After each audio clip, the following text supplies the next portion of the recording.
National High School kung saan kasalukuyang nagaganap ang puspusang pag-iensayo ng mga mag-aaral para sa gaganapin na Division School Press Conference o DSPC sa 2021 ng Nobyembre taong kasalukuyan.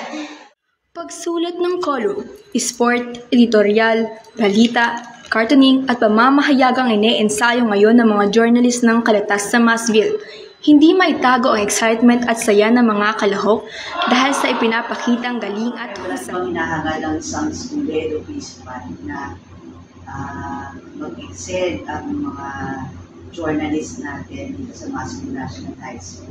Kaya nga puspuso ng pag-ensayo nyo, diba?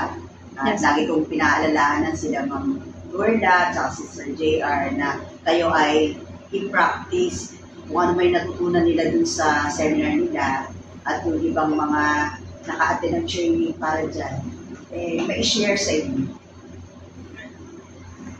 Tinatayang nasa 20 mag-aaral ang sasabak sa nasabing DSPC.